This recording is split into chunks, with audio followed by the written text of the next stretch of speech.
سلام، امروز در خدمت آقای احمد دوست هستیم. اومدیم یک گفتگویی داشته باشیم با آقای احمد دوست، یکی از جوانهایی که سعی کرده که خودشو برای یک کار محدود نکنه و چندین کار داره انجام میده و یک جوان پرتلاش، پرکار و دوست داشتنی. سلام آقای احمد دوست. سلام علیکم، خیلی خوش اومدین، افتخار دادین. خواهش میکنم. چند سالتونه؟ من متولد 64. 64. آقای احمد دوست، چی شد که اومدی به این سبک زندگی کردن، اینقدر تلاش میکنی؟ والا خب من خودم عشق گیلان و عشق چیزای سنتی، خونه سنتی، جنگل، کلبه جنگلی. آقای احمد دوست چه کارایی انجام میده؟ اینی که خب میبینین این خونه باغ نیکانو، خب که پارسال ما استارتشو زدیم. این ایدهش از کجا اومد؟ بیشترشو خودم، ایدهش با خودم بوده، این طراحی و حالا که این همه چیز سنتی باشه، به سبک سنت گیلان باشه. سوالم این بود که آقای احمد دوست این سبک زندگی کردن، این سبک کار کردن و بیاد که یک باغ ویلایی بزنه که اونو اجاره بده به مسافرای عزیز، این سبک، این فکر از کجا اومد؟ این فکر واقعیتش خب فکر خودم بوده از خیلی وقت پیش. من یه توسعه به همه دارم و خودم هم این کار میکنم. خیلی هم میرن صبح سر کار تا ساعت مثلا 7 میرن تا 7 شب سر کار، ولی من این نظر رو دارم که در روز یه ساعتش رو کار نکنیم، یه گوشه بشینیم فکر کنیم. بله، یه گوشه بشینیم فکر کنیم که چی کار بکنیم. خب این خونه ای که میبینید در ابتدا از این کلبه شروع شده بود. این نقطه صفر اینجاست، تماما با مصالح محلی، کاهگل و چوب، بخاری هیزمی. خب شما چی کارایی انجام میدید جز این باغ ویلا؟ ما این باغی که داشتیم با همکاری خانواده، با همکاری خانومم، این باغ که دیدیم جنگلی بوده دیگه. اصلا اینجوری نبوده، اصلا ورود بهش خیلی سخت بود. اصلا اون اوایل اومدیم تمیزش کردیم، بعد گفتیم چیکار کنیم اینجا که نه به این درخت‌ها آسیبی برسه، نه اینو از دست بدیم. گفتیم خب اینجا ما میتونیم یه کلبه جنگلی بسازیم که هم خودمون استفاده کنیم، هم دوستان، هم مسافران. اومدیم اینو ساختیم و همینطور که میبینین فضای اینجا حفظ شده. بله. فضای جنگلی اینجا حفظ شده. بله. به درخت‌های هیچ آسیبی نرسوندیم و هر کی هم میاد اینجا لذت میبره دیگه. پارسال زدین درخت‌ها رو؟ درخت کم نمی‌کنیم، هر سال سعی می‌کنیم اضافه کنیم. ایول. الان امسال هم اینا رو آوردم که یه سری زدم، یه سری هنوز مونده که بعد است. دو طرف کوچه هم ورودی رو همه رو درخت‌کاری. خودتون درخت‌کاری کردید؟ آقا اینجا نه تنها از درخت‌ها کم نمی‌کنن بلکه به تعدادشون اضافه هم میکنن. خب شما جز این باغ ویلا دیگه چه کار انجام میدی؟ کار کشاورزی، دامداری انجام میدی؟ بله. پرورش ماهی؟ بله. ماهی داری؟ بله.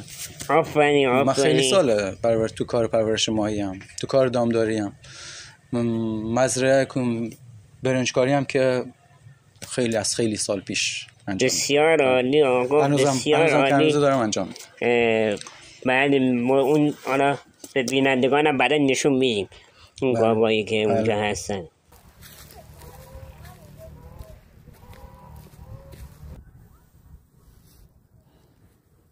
خب آقای احمد دوست، اینجا داخلش ماهی ریختین درسته؟ ماهی کپور، آمور، آزار. اینجا ماهیگیری هم پس؟ آره، ماهیگیری قلاب هم گذاشتیم. مسافرایی که دوست دارن جدا قلاب برمی‌دارن ماهی میگیرن کباب میکنن. چقدر جالب. یعنی این فرصت رو دارن که اینجا ماهیگیری هم بکنن. اینجا براشون قلاب بوده.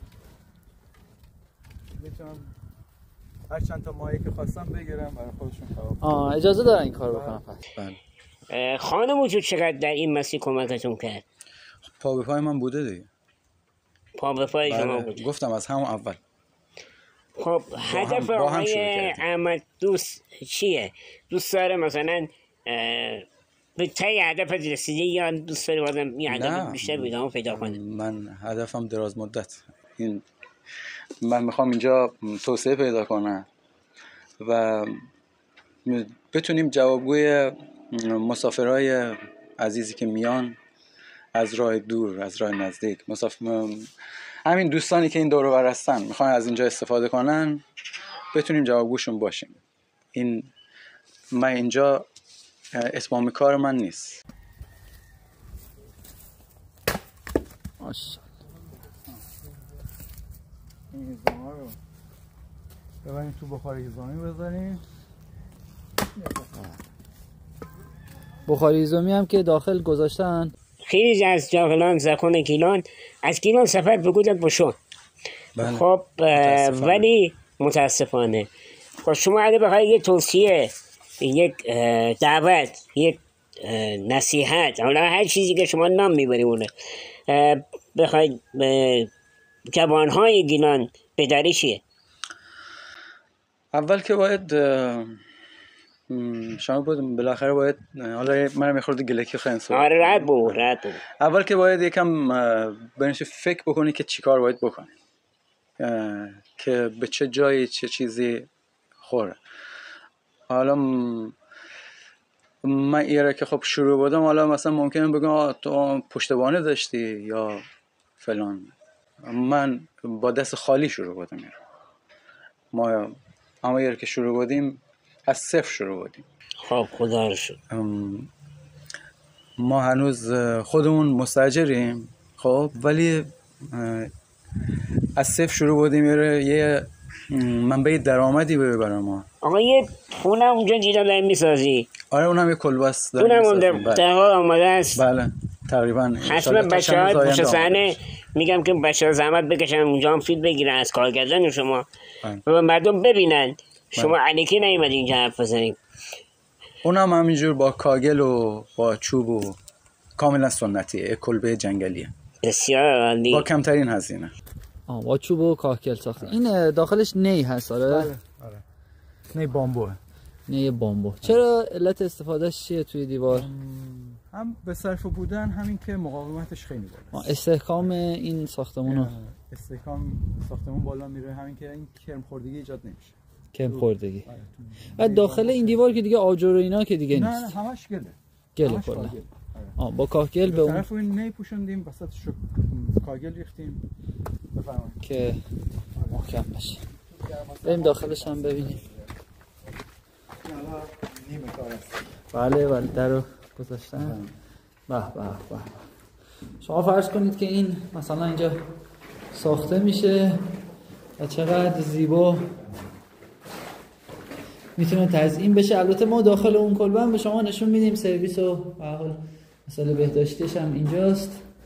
و حالا توی ادامه گزارش اونجا یه نقطه‌ای که یه اتاقی که ساخته شده رو به شما نشون میدیم که ببینید.